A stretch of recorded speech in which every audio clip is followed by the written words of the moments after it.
Whew. We are here. We're about to go live on Bleacher Report as well.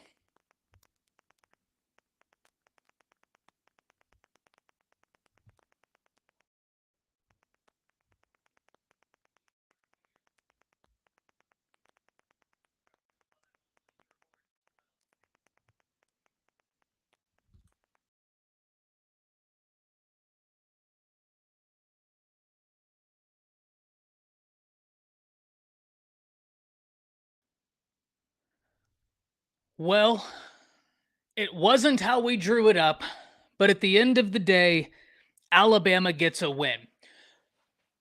This was a frustrating game, an incredible game, and one that you need to be both concerned with and optimistic about. We're going to talk about it all here today.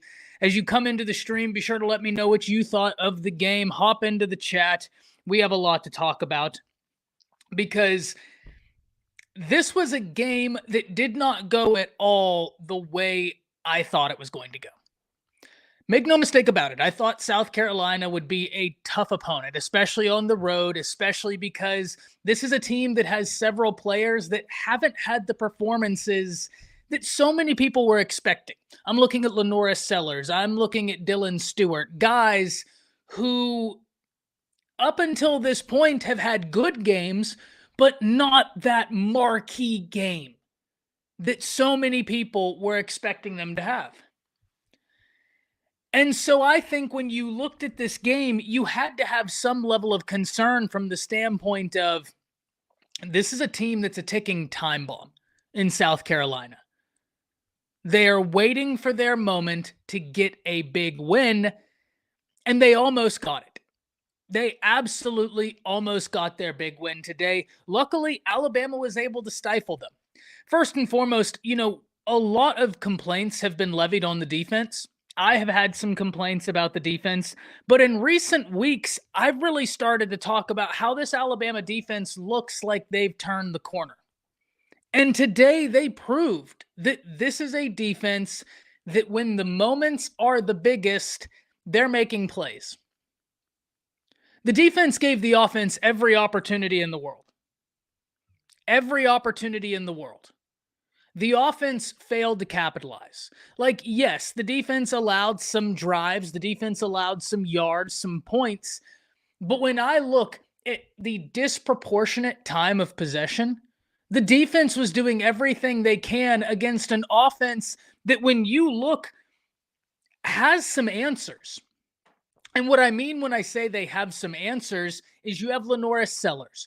You have Faison, the running back, who is a dangerous guy. You have Nick Harbor on the outside, who runs a 10-1.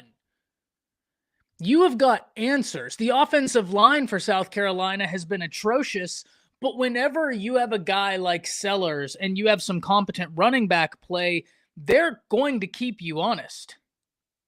They're just going to keep you honest.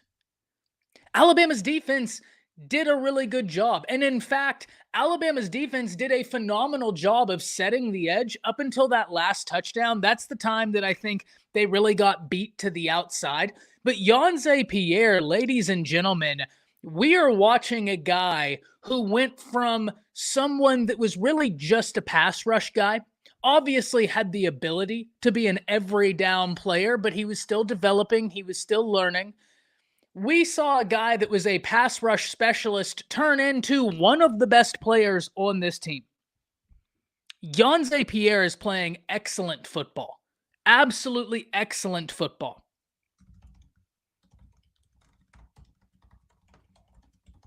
I apologize for the typing. We're sharing this on Twitter.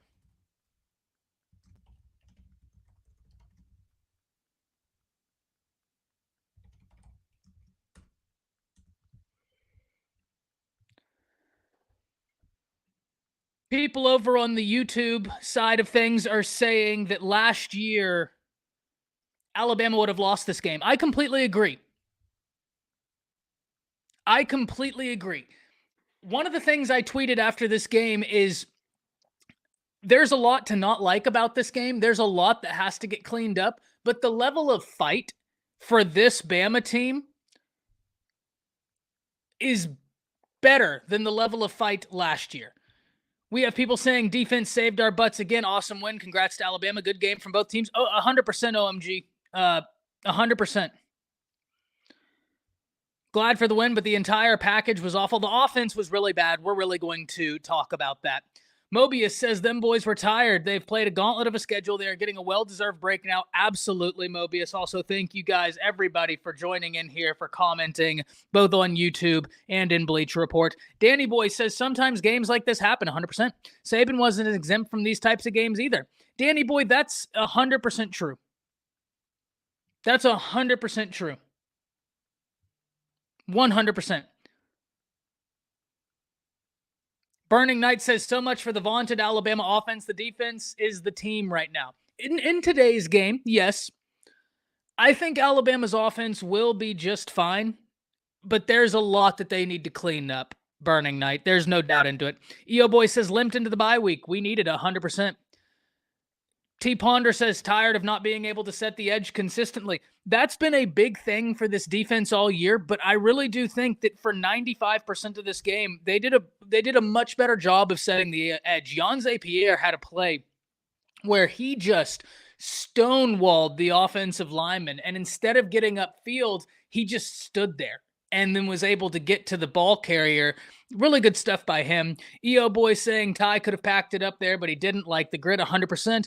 And Bama grad Matt, how can our offensive line be as good as it is in pass blocking and be as ineffective as it is run blocking?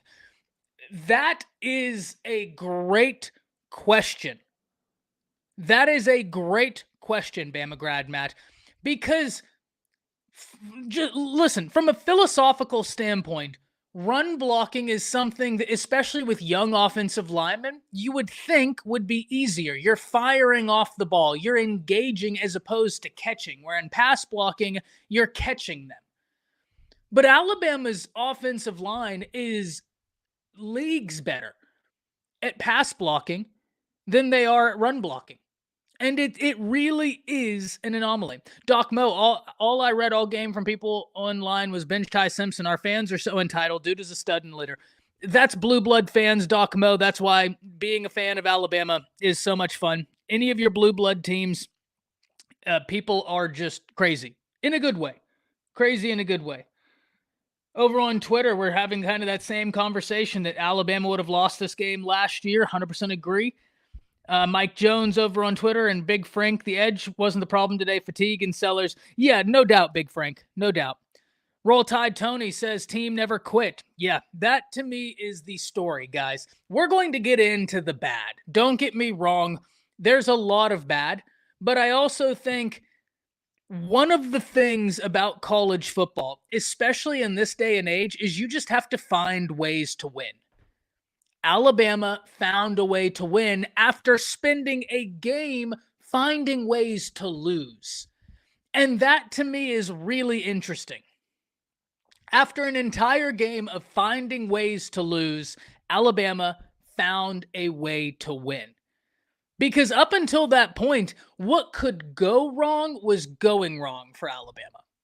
I mean, anything you could think was just not going well.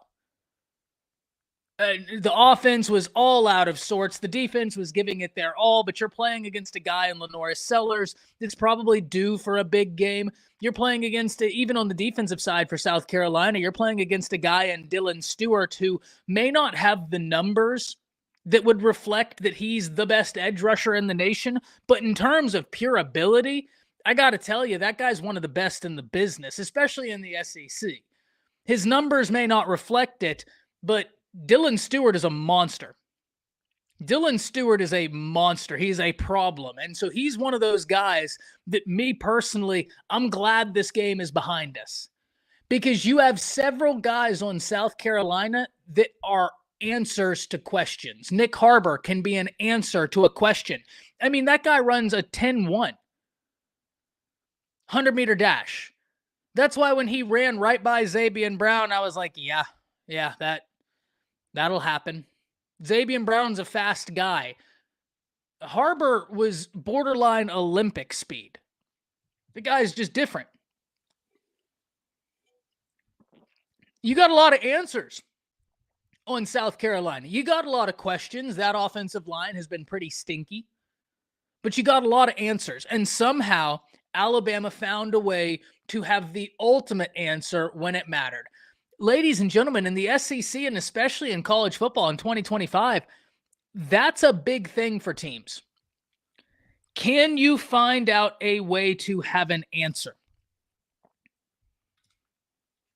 When everything's going off script, when nothing is going according to plan, what do? Do you sit on your hands? Do you quit? Do you kind of just phone it in? Or do you just keep fighting and punching and punching and punching until you know you're going to land the big one? That's what Alabama did today. Alabama was a prize fighter in the ring tonight that was getting blasted for 10 rounds straight, but now we're in the money rounds. But that prize fighter, they're not phoning it in because they know if I touch your chin good once, it's lights out, good night. That's what Alabama did. They kept punching, they kept fighting, and they ultimately won. And I got to be honest, I put out this poll, has Alabama's defense won you over? I'm shocked at the results. I have got to say I am shocked as the results. This is, you guys know ball, right? The people viewing both on YouTube and in Bleacher Report, y'all know ball. But 56% of people saying no, the defense hasn't won them over. I don't know what more you would really want from the defense. I know that we're spoiled, right? We're used to those Nick Saban Stonewall defenses. You're just not running that scheme anymore. You're running a 4-2-5. Things are going to be different. This is a bend but don't break defense. The defense gave you 7 points. The defense gave you the big turnover. The defense gave the offense time after time after time. Offense didn't capitalize. So to me, the defense has been winning me over. The past few weeks, the defense has absolutely won me over. I had questions about the defense. I had a lot of questions about the defense last year. Mainly, I didn't think Kane was adjusting as well last year. To me, last year, Kane was almost like, no, what I want to do, it'll work. It will work. But this year, he's adjusting. Like, we've seen several games where this Alabama defense is adjusting beautifully in the game. Like I said, to me, one, the defense is the story of the game. And if you do have complaints about the defense, my counter to that would be, yes, I know that this is a South Carolina team that has been disappointing this season, but they have answers. At quarterback, they've got a good running back. They've got a guy at wide receiver who's damn near Olympic speed. They got a guy at quarterback that any other quarterback in the nation, do y'all realize Alabama would have had multiple sacks tonight? Like probably twice the amount they had. But that's not just a problem that's plagued Alabama against this team. Like, yeah, South Carolina's given up a lot of sacks. This guy's tough to get to the ground. I mean, a real problem. Defense played so well to me. I gotta say, I really do disagree with 56% saying that the defense hasn't won you over at this point. And I'm sure the 56%, you guys have your reasons. I'm not trying to say you're wrong. But I'm just saying, in my opinion, the defense did everything and more tonight. Everything and more. You have to think about it like this. What happens if Alabama's offense even came playing 50% better than they played tonight? You know how many fewer opportunities South Carolina has? I text this. If you give somebody 1,000 opportunities to make a free throw, odds are they're going to make a few. That's just a simple numbers game. Alabama's offense gave South Carolina 1,000 free throws opportunities. Alabama's defense, to me, really, really, really stepped up. They allowed Alabama to get this win. Literally. They got the 7 points. They got the fumble. EO boy, don't get me wrong. If we want to break down the defense and say, okay, I think this portion of the defense could play better, I'm there with you. But in terms of the defense as a whole, I mean they answered the call tonight. They answered the call tonight. But let's talk about the offense. EO boy, 100% agree there. Bama grad, yep. The two pick sixes in a row. Unbelievable. Unbelievable. What an answer from Deshaun Jones as well, right? Like he was getting picked on against Tennessee. That guy was getting picked on against Tennessee. And then he comes in here and gets a great play. But as much credit as we're giving Deshaun Jones, let's give a lot of love to Justin Jefferson. I think, I'm not going to lie, EO boy, I actually think for the most part, the linebackers played about as good as they've played all year tonight. Justin Jefferson had guys hearing footsteps over the middle. Like he came and laid the absolute boomstick on someone, obliterated them. And then on that interception, holding up Deshaun Jones, like that was such a cool play. I'm not saying they're perfect, but I think the linebackers played a lot better tonight. I really do. I really, really do. Now let's flip the script to the side of the ball that I was far more confident in. And first and foremost, before we do that, let's talk about where I was right, where I was wrong. For those of you that tune in, by the way, every Monday we do another recap video, short, about 3 minutes long after I rewatch. And on Thursdays, I do my preview and prediction. And for the previous 4 weeks, that preview and prediction, gotcha, EO boy, 100%, that's valid. That's 100% valid. That preview and prediction video for 4 weeks straight has been pretty darn money. Except for this week. Boy, did I have a stinker of a preview and a prediction. First and foremost, it was released before the injury report comes out. I said in that, where I was right in the preview video, I thought Alabama was going to try and establish the deep ball to a higher degree than we've seen thus far this year. That happened. Where I was wrong, I thought Alabama was going to be successful in establishing the deep ball. They were not. They absolutely were not. Where I was wrong, I thought Latsier Brooks was going to have a big game. You want to know why he didn't? Because an hour after that video is released, the injury report comes out and he's listed as doubtful. The next day, he's listed as out. Ouch. I had a stinker of a preview and a prediction video. An absolute stinker. But it happens. It happens. Boy, it was after 4 straight weeks of having some pretty darn good, including one where I got the score to Georgia almost completely correct. Boy, that preview and prediction was not it. That was not it. I have to eat a lot of crow on that. Now let's talk about the offense. The part of Alabama's team that through much of this year has been the best part of their team. But something, ladies and gentlemen, that I'm noticing, something that is worrying me, and Joe Will over on YouTube, we are going to talk about that. Joe Will over on YouTube say we have to get serious about running the ball. Roll Tide. 100% correct. 100% correct. Alabama's offense, it's tough to put my finger on it. Because as good as it is, we haven't seen the offense really, in my opinion, put together a full game that just really flexes what they're capable of doing. We've talked about this several different games in a row now, but the worrisome part to me is that now it's a trend.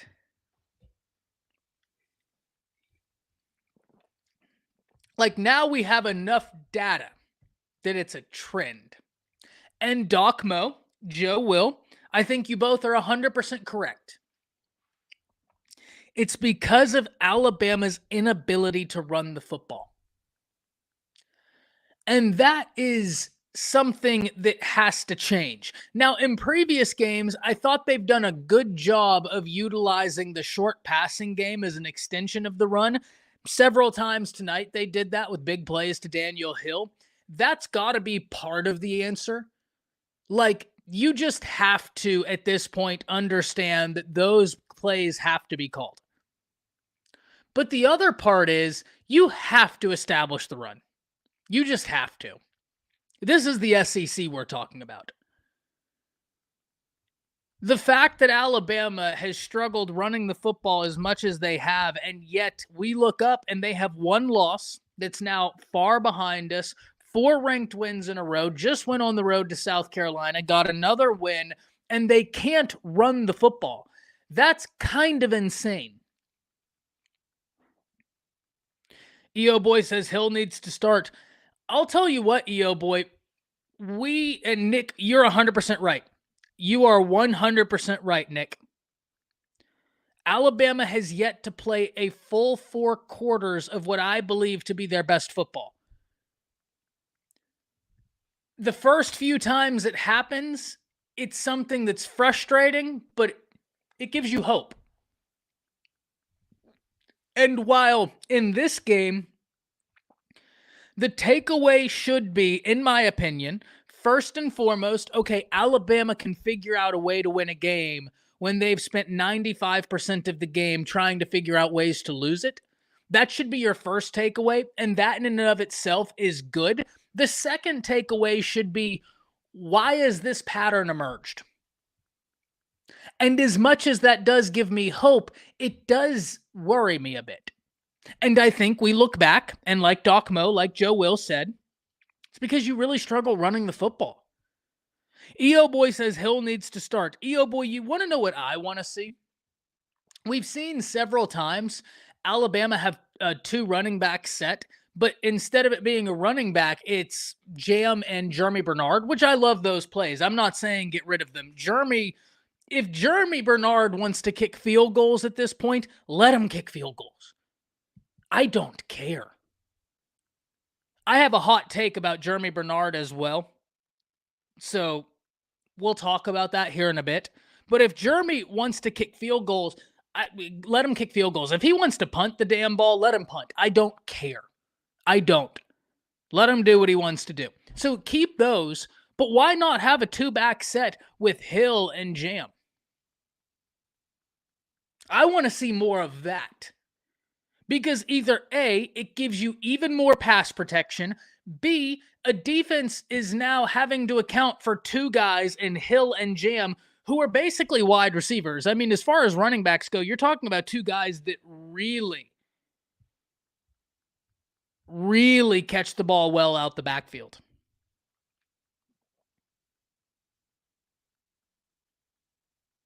I really do catch the ball well out the backfield. It gives you so many options with those 2 guys. So many options. I want to see more of that. You want to know my hot take about Jeremy Bernard? Listen, Alabama is a university that is all about tradition. It's why you have the uniforms that haven't changed, the helmets. Things don't change because why change perfection? Having said that,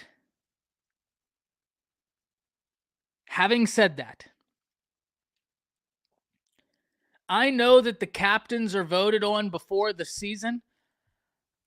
I'll be the first one to write the amendment to allow Jeremy Bernard to become a captain mid-season. That way he can have his handprint immortalized at Alabama. I think he's earned it. I think he's more than earned it.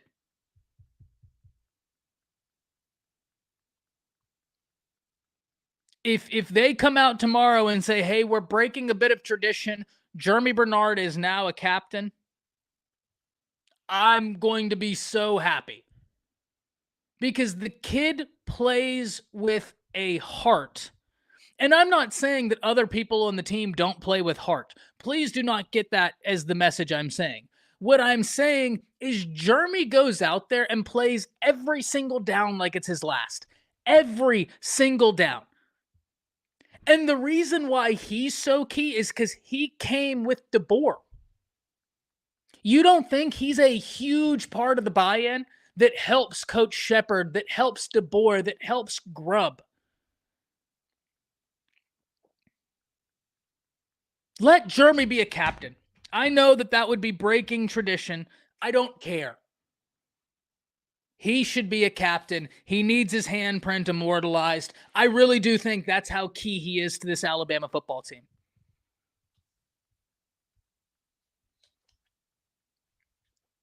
I mean, just an unbelievable football player. An unbelievable football player.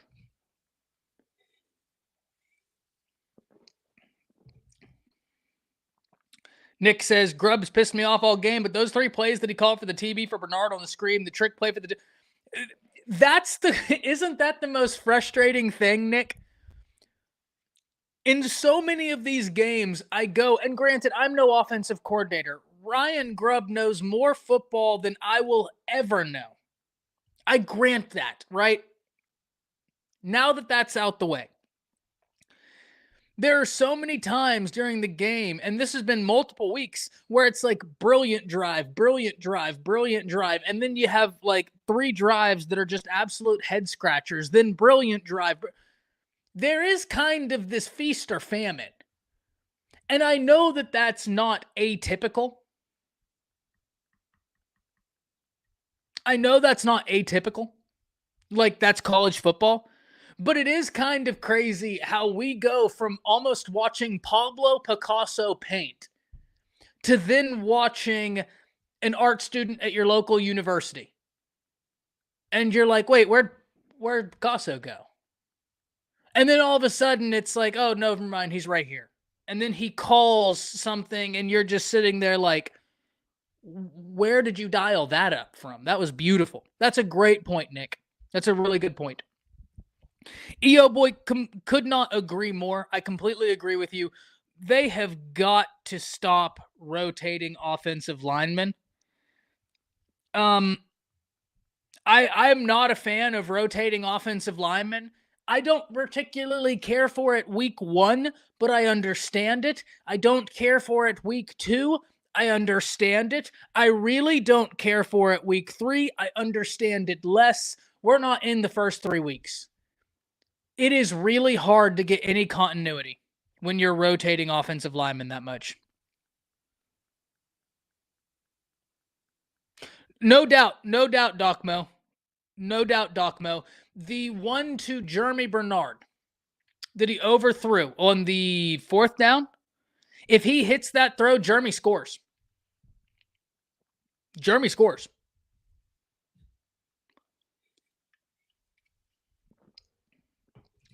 So you're 100% right, Doc Mo, and I certainly didn't want this to seem like I'm saying, oh, Ryan Grubb's not a good... I think Ryan Grubb is a fantastic play caller. I love having Ryan Grubb. Love it. But it is just kind of funny how you go from like literally watching Pablo Picasso paint to then having a very good offensive coordinator to then right back at it. You're like, does Alabama have the best offensive play caller in the nation? To then, oh, we have a good offensive coordinator. And then all of a sudden you've got the best offensive play caller in the nation. It is just kind of this weird dichotomy. But you're right, Doc Mo. No doubt about it.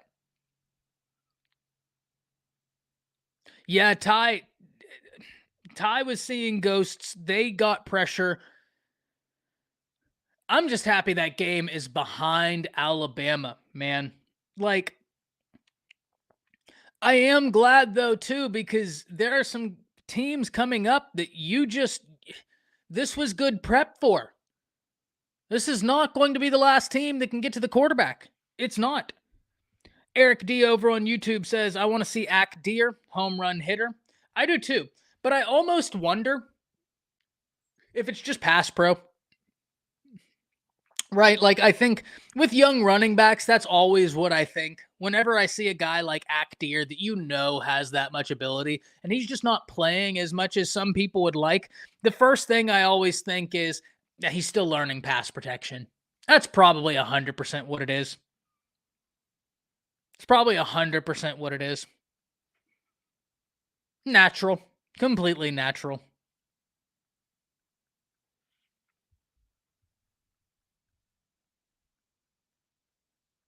Yeah, Doc, I knew it wasn't going to be easy, but I have to eat crow here. I have to eat crow. I thought that we would see a tough game for the first half. Third quarter, Alabama really start to pull away, and by the fourth quarter, they were putting this game to bed. Well, they did put it to bed in the fourth quarter, but I didn't see it going like this, right? Nick says those drops, man, and they came when they needed. Yeah. And that's the thing. Anybody who's like, oh, Ryan doesn't need to drop the ball. Everybody tonight was just like, yes, that Ryan drop was not good, but he's been making phenomenal catches. He made some phenomenal catches tonight. Jeremy dropped the ball, which is just crazy.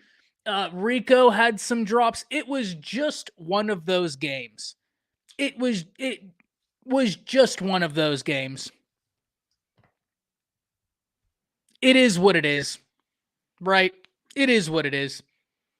At the end of the day, though, like I said, I think that as much as I think that there are genuine things that you need to be worried about, the lack of a running game, the lapses in Alabama's offense, which I think we can point back to the lack of a running game. I think that the story we need to focus on more than anything is that Alabama found a way to win a game when they spent 95% of the game trying to find a way to lose. I don't think Alabama wins this game last year. I don't. I absolutely don't. I did crash out, EO boy. I lost my cool when that happened.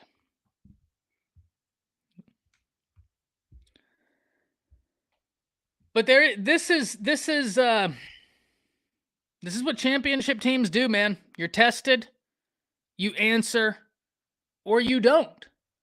Alabama answered. Alabama answered. And to me, look, I'm frustrated. I'm stressed, right? I am. I think I feel like all Alabama fans. I'm frustrated about why the win looked the way it did. I'm stressed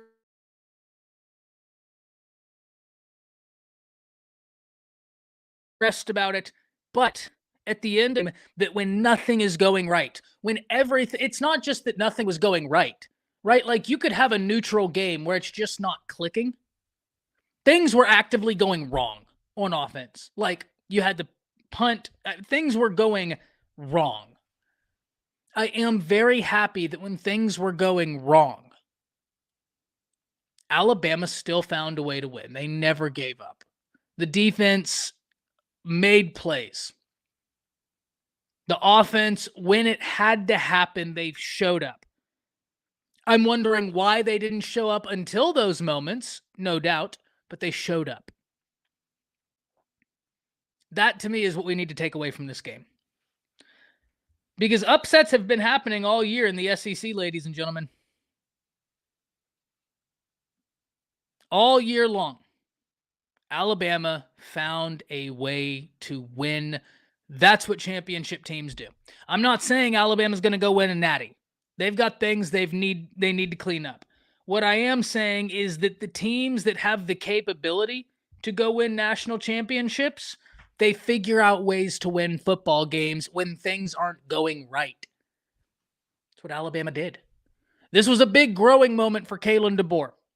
The last thing we'll talk about is just that, Kalen DeBoer, right? Because Kalen DeBoer, someone tweeted this. I I don't know who tweeted it, so I can't give credit, but just know I'm not the one who said this. It's funny. Someone tweeted that Kalen DeBoer is reverse James Franklin, where James Franklin can win all the games that you should win, but then when it comes to the games that's like the ranked matchups, he can't get a win to save his life. Kalen DeBoer is reverse James Franklin, that he'll beat ranked teams left, right, and center. But then it's these games that you drop. This was a big win for him. And once again, it's the way they battled. If you're Alabama, you're going to be frustrated, but there is going to be this piece of you that's like, okay, when things are going wrong, as long as I still believe in the team around me and in what I need to do, we can win. There is something to be said for that. Which is crazy, EO boy. Doc Mo, have we talked about the Mbakwe? What was he doing? Just lost focus, man. I think it's just as simple as that. The South Carolina player knew what he was doing, pushed Mbakwe right into the path of that punt. Really heads up play by him. But for Mbakwe, just lost focus. I think it's just that simple. You know, it turns out to be a big blunder. I really do just think it's that simple. You just lost focus, and you're very thankful that it didn't cost you the game. Let's take a look at the stats before we get out of here. There's a lot of big football games on, ladies and gentlemen. I don't want to hold up all of your evening. Once again, thank you all for being out here. Joe Willie on YouTube says, start Daniel Hill. Listen, I love Jam Miller. I've got no issue with Jam Miller being the guy, but we definitely need more Daniel Hill, right?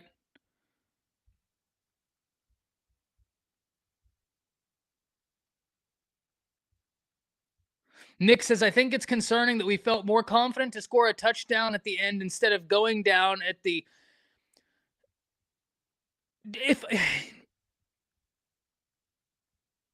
Yeah, Nick, I hear you. I don't think you're wrong. Obviously, I think that the smartest thing is probably doing that, but at the same time, this is why I'm not an offensive, because I would tell my guy, go score. If we can't stop them from getting 8 points in 30 seconds, we don't deserve to win this game. Go score. Like, I want the points. I really do. I really do. Fire up your defense. Go get the sure points. And you tell your defense, listen, you've done it all night. You gave us that breathing room. You gave us the turnover. Take it home. So I don't think that, like, I agree, EO Boy. I agree, Doc Mo. I understand completely what you're saying, Nick. Like, I don't think that what you're saying is just, like, crazy. I don't. I get 100% what you're saying. I get the philosophy behind it. I get why you do it. I 100% get it. I just, maybe it's like, I'd be an aggressive play caller. If I was either offensive or defensive play caller, this is why I'd be a terrible play caller, because I'd be hyper aggressive, even when the moment didn't call for it. I want the points. If you can't stop them from scoring 8 points in 34 seconds, we've got bigger issues. Like, I was actually about to tweet it, but as long as you know where 8 is, who's Nick Harbor, know where he's at, keep Sellers in front of you, keep Harbor in front of you, and double cover him. Bring it on home, guys. And that's what they did. So I hear what you're saying, but I want the points. I want the points. So at the end of this game, oh boy, ugly game. Alabama had 72 rush yards. South Carolina had 111. I mean, both teams, all right. Alabama had 3.1.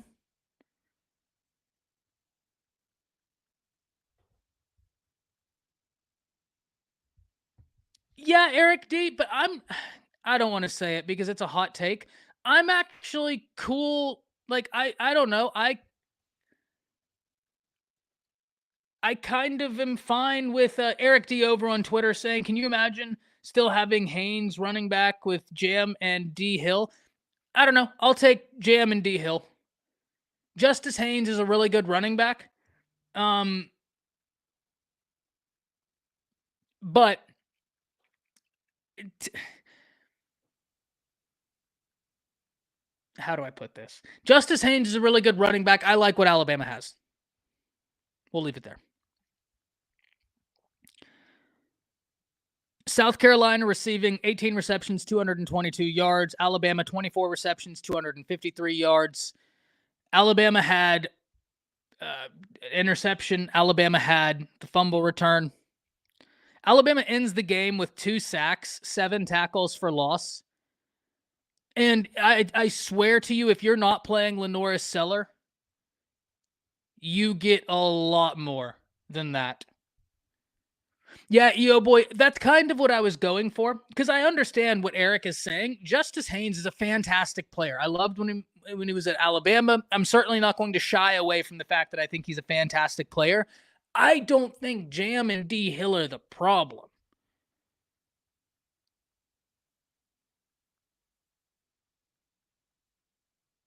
I don't think they're the problem. I think run blocking is stinky. Very stinky.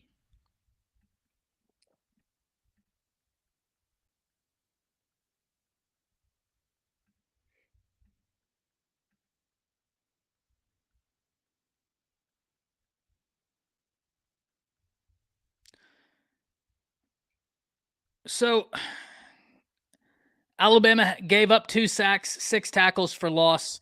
And once again, I swear to you, if you're not playing Lenoris Sellers, you get a lot more sacks, tackles for loss. That's just Sellers being Sellers. Keon Keeley had himself a sack. Justin Jefferson had himself a sack. Justin Jefferson, 1.5 tackles for loss. Dejon Lee, 1.5 tackles for loss.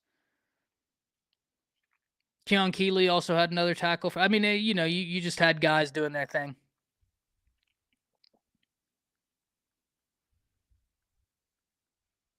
I think the thing that's the craziest to me, though, when we go to the team stats, where's that time of possession? Time of possession, Alabama had the ball 27 minutes, South Carolina 32. I mean, that's just insane. Just insane. Alabama had less total yards, 325 to South Carolina's 333. Alabama was 50% on third down. South Carolina, just about 30%. 33%, I should say. Just a little over 33%. We'll call it 35%. Not good at math. Both teams with 2 turnovers. What a game. Steak nuggets ain't that good. I didn't think they would be, Gentle. I did not think they would be. Ladies and gentlemen, at the end of the day, I've said it multiple times. This is what we're going to end the show with. Is there things that you are there things that Alabama needs to clean up? Yeah, there are. There are things in this game that you say, Ty, I'm concerned. I don't blame you. But they found a way to win. They never stopped punching, and that's what championship teams do. Very proud of Alabama. Very proud of Alabama. Very happy to get out of there with a win. And now it's just about getting healthy, which will be big for Bama.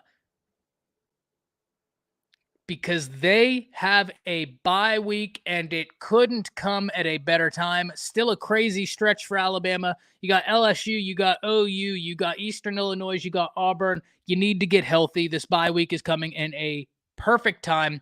EO boy, you said it best. That's what we're going to end with. Survive and move on. Doc, good to see you. As always, good to see all of you. Thank you for tuning in. And thank you for just making the streams what they are. I'm sorry, I've got to block someone on YouTube for saying something absolutely crazy.